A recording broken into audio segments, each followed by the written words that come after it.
rematch. Ebonie Boom Boom Harvey Cut versus Michael the Bruiser. So we've got a couple people to help us out this week, ladies and gentlemen. We've got 2 judges. That's right. Last week we had 1 judge, Mr. Gerald Webb. Yes. And then we found out who is his cousin to one of the contenders. They trying to act like they're not, but I can even see the family resemblance. Yeah, I can see the family resemblance. So, listen, I brought in a second judge, a very beautiful young lady. She's an actress, a screenwriter, a director in her own right. Ladies and gentlemen, put your hands together for the very lovely Cecile Diami. Woo, woo, woo! Ladies and gentlemen, we know him from the book Haiku in You. And now he's transitioning into acting all the way from Tasha Mack's acting class. Make some noise for the one and only Eric Boom Boom Baby. He's back.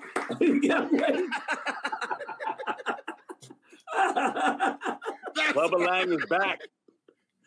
Oh, Lord. Oh, all right, so first of all, let's have a coin toss. Gerald, you want to go ahead and take over for the coin toss? Sure. Let me grab a coin. I happen to have one right here. You know, it's a before you flip it. Heads and tails. All right, so I'm gonna try and do it where y'all can see it. You ready? Wait. Hold on 1 second, Gerald. Pause. Okay. Pause, Gerald. Go ahead, Michael. Because E-Baby is our guest, we allow him to make the call as to what he's calling first. So when you flip it, we'll know if he won or not. What do you call it? Okay, well, I was going to say I called it last time. Do you want to call it this time? Oh, don't try to come in here with all that. Don't come in here with all that, man. Oh, then okay, cool. All right, I'm going tails. All right, you ready? All right. Ready. It's heads. It's heads. Okay. If it's heads, I'll go first. I'll show him what he's got. Oh, okay. All right. So I'm going to get out of here, ladies and gentlemen. Okay, all right.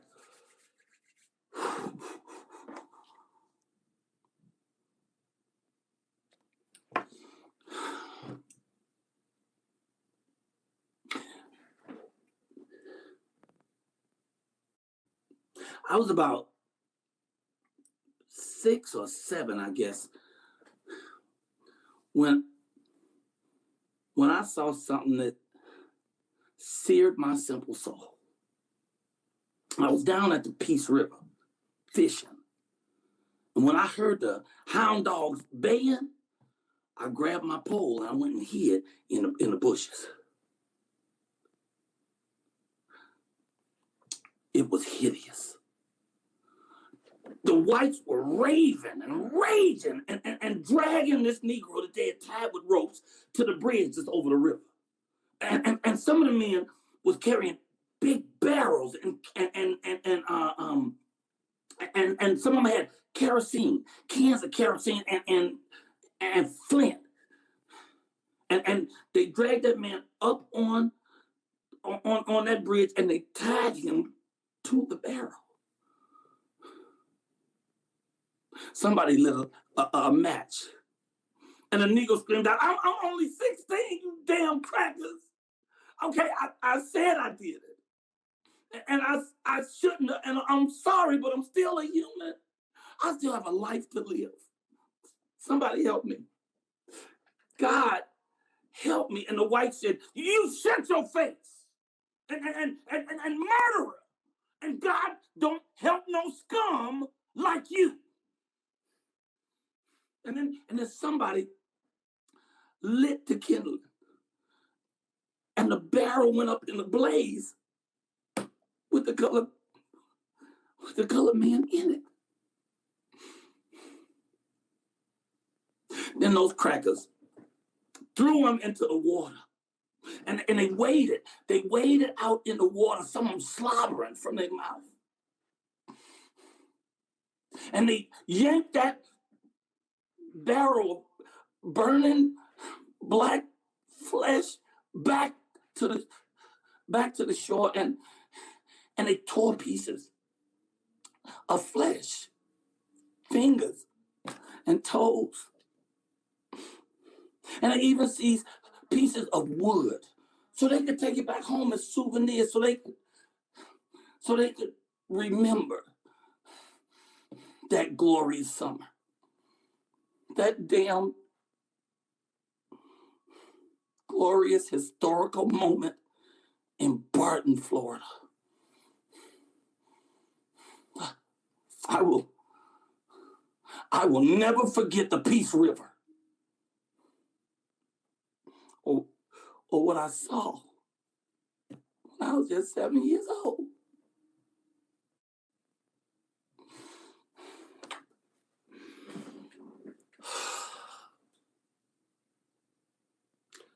Scene. Wow. Okay, all right. Wow. Great job. Okay. Them weights paid off. Okay, all right. Okay, All so right, before we move on to the man. next contender, really quickly, notes from the judges. What do you think, judges? Oh. Okay, we're gonna go now? I think we both go first. I mean, I think we both do our thing first. You want to both perform first? Yeah, okay. I don't All right, want him to cool. hear my notes because he could take my notes and use it for his stuff. All right, Yes, okay, yeah. cool. So then here we go. Here's the contender, ladies and gentlemen, all the way from the DMV. Come on and make some noise and put your hands together for that thespian himself, Mr. Oh, I'm sorry. Eric. This is my go. I'm sorry. I took a nap. I apologize. Oh, gotcha. No problem, It's sir. me. No problem. All right, apologize. so here he is, ladies and gentlemen, Eric E-Baby Smith. Whoa, whoa, whoa.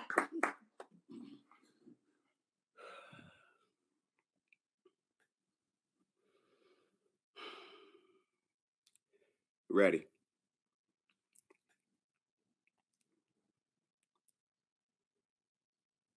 I was 6 or 7, I guess,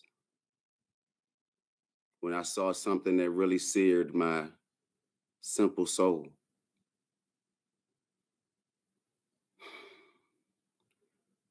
I was down at the Peace River fishing.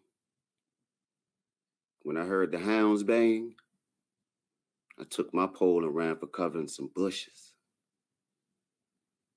It was hideous. The whites were raving and raging and dragging this Negro they tied with rope toward the bridge over the river. Some were carrying a huge barrel and kindling, and others had cans of kerosene, and they dragged that Negro on the bridge and tied him to the barrel. Someone struck a match, and that Negro shouted, "I'm only 16, you damn crackers. I told you I did it, and I shouldn't have, and I'm sorry. Somebody help me. God, help me." And those whites cried out, "Shut your face." And murderer. And God don't help no scum like you. And they set fire to the kindling, and soon that barrel went up in flame with that Negro tied to it. They pushed him over the bridge into the water, and some waded in the water, slobbering at the mouth.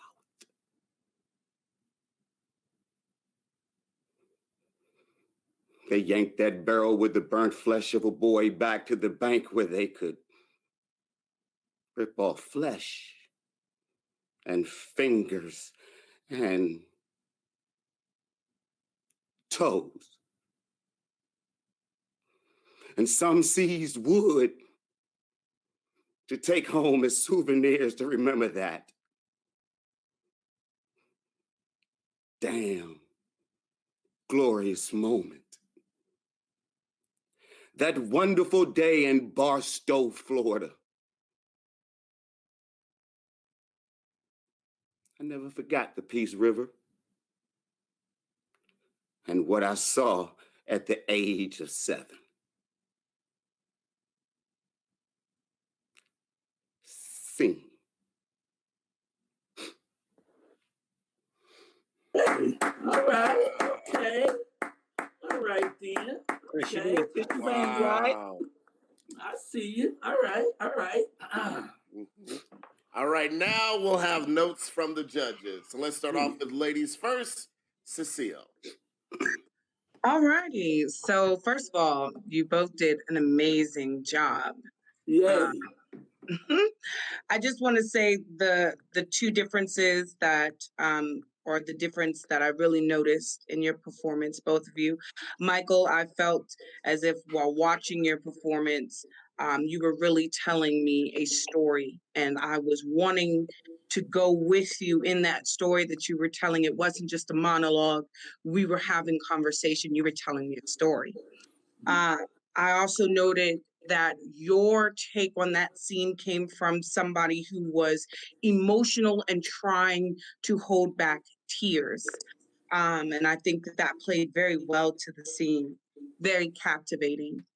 Boom, boom, boom, baby. I see why they call you that, because you came in with an incredible amount of intensity. With your choice of looking and staring directly into the camera, you had awesome pacing. You told the story, but I wrote down, are you seeing it? Because even as you spoke and you continued to look into the camera with unwavering eyes, it was almost at a point where you were no longer looking at the audience, you were watching what you were saying. And that in any performance is groundbreaking, and it really takes it to the next level. I didn't believe that you were just telling me a monologue, but that you were actually hiding in bushes, watching and remembering. I felt that your take on the performance was a sense of holding back the rage of what you saw when you were younger, and now you're able to understand it as a full man. So both of you did a great job. You tackled it in two different ways, and I think both ways played out beautifully. Nice. Oh, nice critique. Nice. Now Yeah. let's see what his cousin got to say. Hold on, let me see if this check cleared this new one.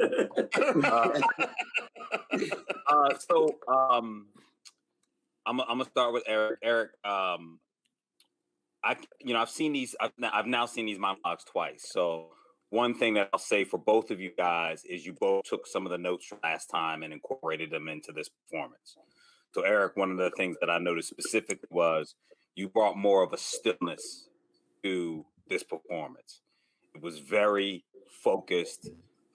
You did put it right down the barrel of the camera, and you kind of let us in to you trying to. I felt like I was seeing a 7-year-old or a 5-year-old trying to make sense of and deal with maybe the shame, the anger, the embarrassment that you were too little to change that moment, and the anger of like sitting there going, I saw this when I was 5 or 7 and I couldn't do anything, and I still feel almost ashamed and embarrassed that I couldn't help this man.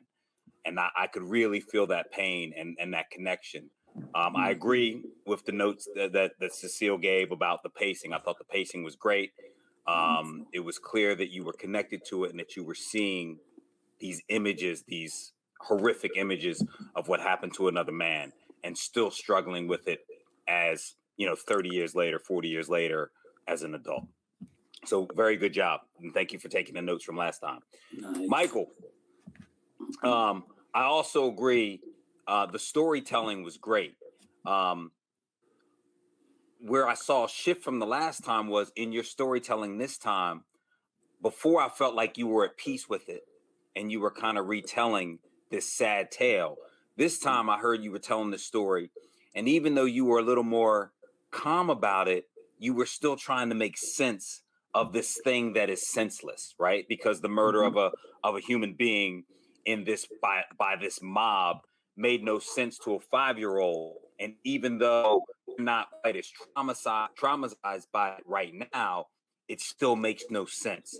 So when that storytelling comes across, is literally you use your hands a couple times, and I got a sense that you were trying to grasp this unsensible thing to just try and make some kind of sense out of it. That really kind of resonated with me, and I think brought your performance to a different level than what I saw the last time. So kudos to you as well for really sitting into that and kind of like having that experience and kind of, it's almost like wrestling with it.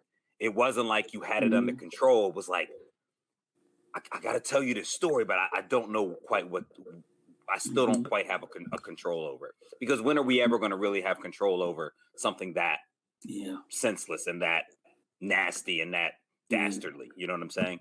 So kudos to you for kind of letting us see that not being able to grasp it, who I thought was great. So kudos to both of you guys. Very good job, both of you guys. And the big thing I'll say is I saw differences from a few weeks ago to now. And as artists, I think one of the biggest things we have to do is continue to evolve. And I think that made a big deal. And then my best part was, I think at the end of both monologues, Chris looked like he needed a tissue. So I was like, oh, Chris is crying under them glasses. So I know that it made a difference for him too. Okay, so now Good job. The moment of truth. The moment of truth, ladies and gentlemen. So, Cecile, Gerald, the question is, who was the best? Was it Michael Colyar, or was it Eric E-Baby Smith? Young lady, would you like to go first? I'm gonna let you go first, cousin. And no matter what y'all say, you cousin. I want to get. Oh my goodness. I mean, both of them are my cousins. What you trying to do, man? And you both welcome back to the show, no matter what your result is. It's a family occasion, huh? Okay. All right. So here's what I'm gonna say. This was really close, and like performances were so different, but really close. So for me, I need to see a round 3. Oh, I'm gonna go with Michael Colyar as the winner this week. It's tied up for me. Now I don't have the final say, but it's tied up for me, and I want to see round 3. So you say tie, Gerald? Tie? Well, no, I say Michael won this round. Michael. Eric won the first round, so I want to see a round 3. Okay. All right. Well, let's see if Michael really did win this round. Let's see. What do you say? Oh boy, it sounds like we are going into round 3 because I would have to say that Mr. Eric Boom Boom Baby took that one. I hate to do it to you, Michael. I hate to do it to you, but I gotta be true. My God! Somebody has to break this tie. Yeah, I would honestly say. All of his Somebody has to break this tie are then. in this.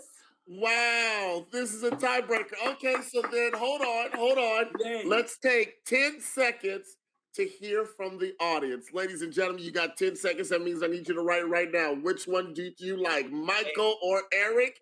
E-Baby or Michael? Or Which Chris. did you guys see? Chris, Eric, Michael. cash at me real quick, and we be done. Exactly. Make it easy for all of us, right? So what did you guys see? Okay, so we have Lisa Thomas says E-Baby. Okay. Oh, but Cynthia says nope, Mike for me. And then John says yep, the Unk. And then Bonnie says tiebreaker. Faith says Mike. Stacy Quinton says E-Baby. Cynthia says it's Mike for me. Kelly McCann. Ooh, I don't know. Of course. This vote. Of course. She says Michael. Of Hey, course. Kelly, look what I'm wearing, Kelly. I'm wearing, Kelly, a good luck piece, Kelly. Right. I'm rocking Kelly up.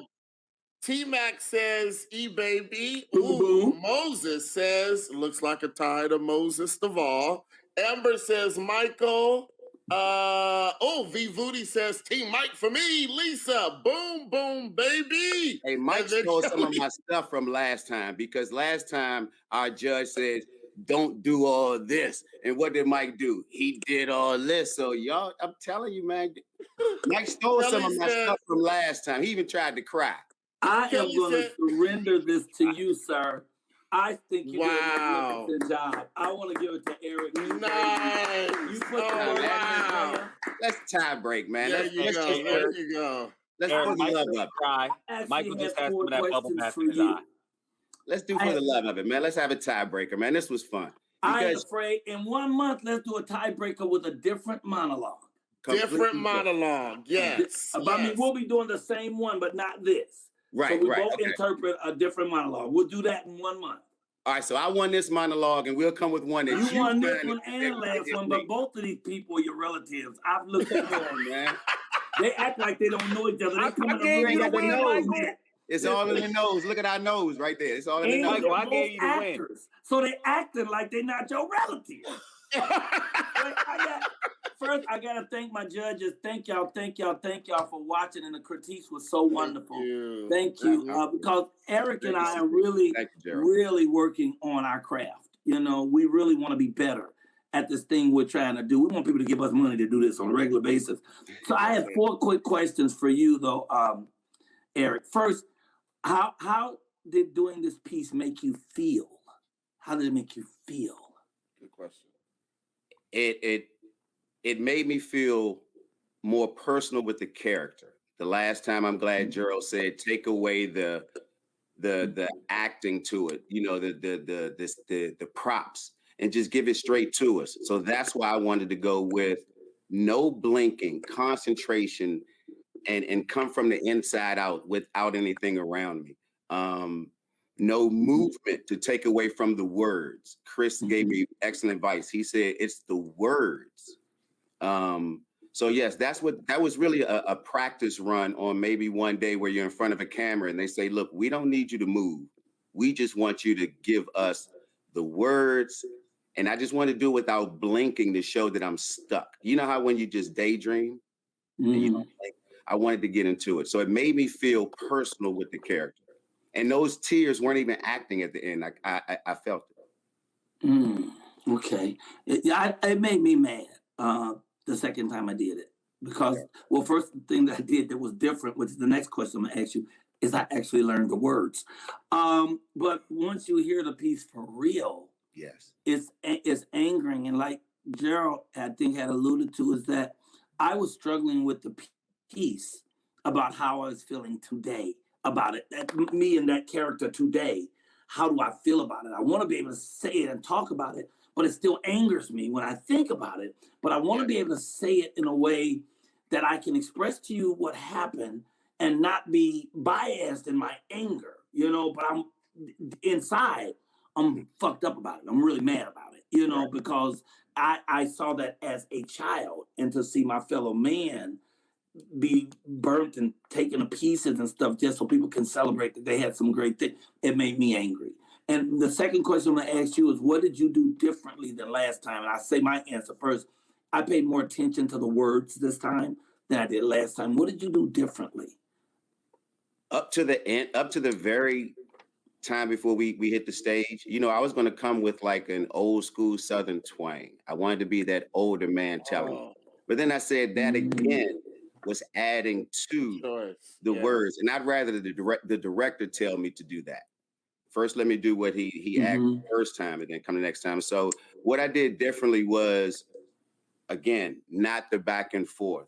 Not much of that. Even not more still. You know why I wanted to stare at the camera? To show, because I don't have this range of where my eyes should go just yet. And the last time, as Gerald said, you know, I took it to just a little bit too far out of range. So I'm gonna go right at it and then let the director move me out a little more. So that was a learning experience that I was, you know, I'm a DM you later, Gerald, and we talk about this because he's, you know, he's going to get a little more in depth with me and see. I hope we can do the same thing, sis. Also, you have your cousin on speed dial. Okay. Third and final question for you, and then I want to thank y'all again for coming on and being patient with us. Did you use a substitute in your monologue, and if so, who? No. And because Honestly, did you think about using a substitute? Honestly, no. I'm honest with you. To me, Mhm. the character himself was my substitute. I was looking at who was telling the story. I couldn't find anyone in my life that felt that pain or I can even put in that place. So I just actually just kept I built the person who was talking, and he was my substitute. So it took time to build this character and what he looked like and how old he was. And that only happened because we had time to do this. So I created a substitute. Ah, okay. All right. I had a substitute, and I was 13. I saw a guy get killed for the first time. Some guys was trying to rob the liquor store, high-low food store on 111th in Halstead. And I was a bagger there, you know, grocery guy, bag groceries and carry groceries. And I had never seen anybody rob a store. First of all, I'd never seen that. And the guys was bagging out, and the cop just came out of nowhere and just put the gun to his head and shot him right in the head. And I stood there and watched him get shot in his head and fall to the ground. And that is in me for the rest of my life. It's in me. And so that was my substitute for him. When I was thinking about him getting burned up, I was thinking about how I felt when I saw this man get shot in the head and fall to the ground. You know, I mean, literally part of his head flew to the side and he fell to the ground. I was like 13. And so I never, ever, ever forget it. I don't go around holding it all the time, but I dug back to find that as a substitute, you know? So I just wanted to share that with you because you and I as actors and plus studying under, you know, the teachers that we have, they're about, you got to have a substitute, you know? So that's it. This was super fantastic. Thank you. All love to the winner. But baby, boom, boom. Knocking out and for doing the work and for playing the game with us. Because this is a wonderful game for actors. Yes. You know what I'm saying? And on this show, people do monologues and people see us and we get work from it. So it's a good thing, and it's something that morning shows aren't showing anybody. So not only are we going to come back in a month with one, but when we have our monologues on from now on, Chris, let's have two on at a time so that they're sort of like in a contest with each other to see, and they'll be doing a separate monologue. They'll come from their separate monologues, but we'll be looking for different principles and things in each of their monologues to talk about. It's not judgment as much as I don't even know what the word is for it, you know? It's just growth. It's just growth. Yeah. Iron sharpens iron, steel sharpens steel. They'll know that, okay, I got to bring it because they're about to bring it. So, yeah, it's not about it. Absolutely. Yeah. It's no competition. It's all an exploration is what it is. Yep. Let me first thank Cecilia. Thank you for coming, for being here. And your critique was wonderful. It was on point. It was so excellent, so much better than Gerald's. And then thank you, Gerald. Wait, before you go off of Cecile, where can we find you on the internet? Because I know you have projects coming up. We know that you're starring a series. So where can we find you to follow you? Awesome. Thank you so much, Chris. And to you, Michael, thank you so much for having me on the show. I've had an awesome time. You can find me at grownthewebseries.com. Go check out that web series written by an amazing Black female writer. Her name is Janaea West. And you can also find me on Instagram at Ebonie_writes the story.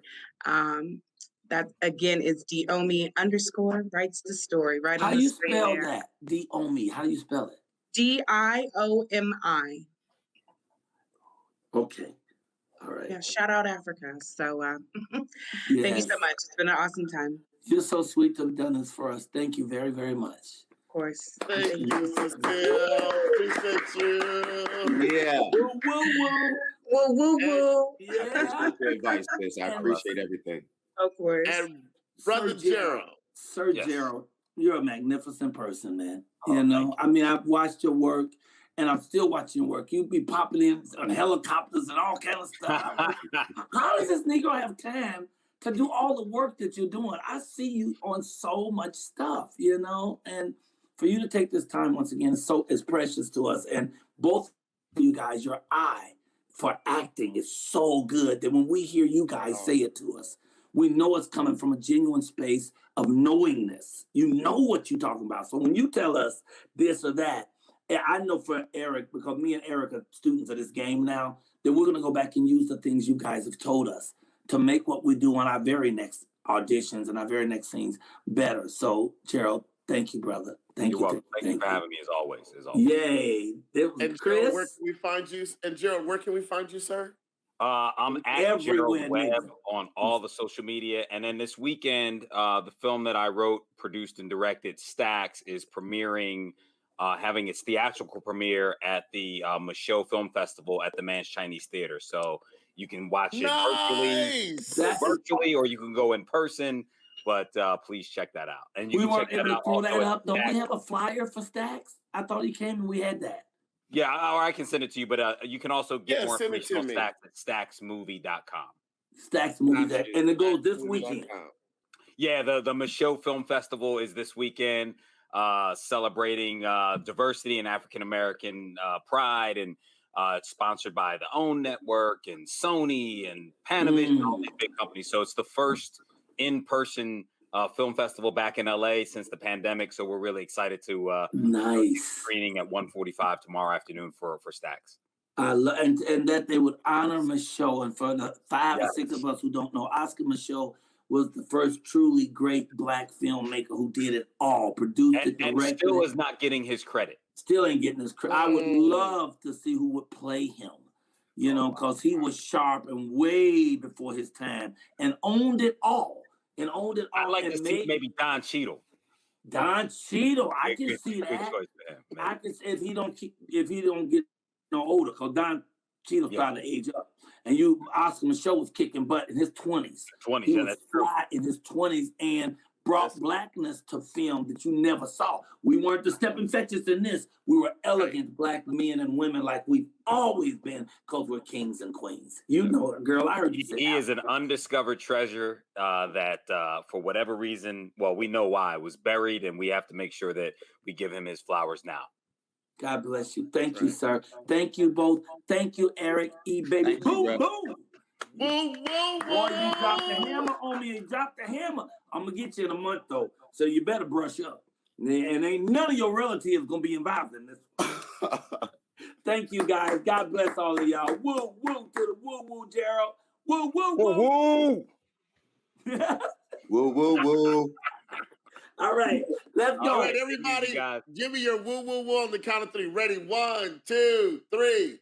Woo, woo, woo, woo. Appreciate you. I hope you kick your day off.